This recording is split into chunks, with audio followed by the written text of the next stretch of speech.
আমরা সেই উক্ত বিল্ডিংয়ের 2-এর এ নাম্বার ফ্ল্যাটের সামনে আসছি, যে জায়গায় যে ফ্ল্যাটটা বিক্রি করার জন্য ওনারা স্থির করছিলেন। সেই ফ্ল্যাটটা হচ্ছে এই ফ্ল্যাটটা, এই যে একটা সেগুন কাঠের, সুন্দর একটা সেগুন কাঠের দরজা আছে।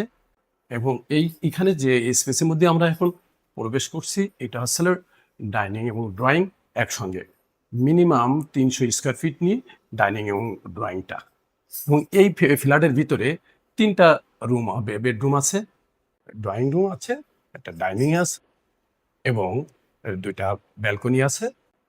এই আসলে বড় ব্যালকনিটা পূর্বমুখী, কত সুন্দর পরিবেশে একটা সুন্দর একটা বেডরুম আছে এখানে। এই যে বেডরুমটা দেখতেছি আমরা, সুন্দর বড় একটা বেডরুম। এই যে সেই বেডরুমটা, এটা সুন্দর পরিবেশে একটা সুন্দর বেডরুম। এই বেডরুমটা 10x12 হবে, সুন্দর একটা বেডরুম।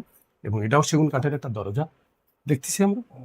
এখন এটা আছে, পাশে একটা কমন টয়লেট আছে, যে টয়লেটটা খুব সুন্দর, সুন্দর একটা টয়লেট আছে। এবং সেখানে বা ফিটিংসটা সব বাই কমান্ড, হাই কমান্ডের। এবং বড় একটা বাথরুম, বাথরুমটা খুব সুন্দর, সুন্দর একটা টাইলস লাগানো আছে। আর এই পরিবেশে সুন্দর একটা ব্যালকনি আছে সাথে, যে ব্যালকনিটা পূর্বমুখী খোলামেলা পরিবেশে। এবং নিচে যে টাইলস দেখতেছি 36x36, খুব সুন্দর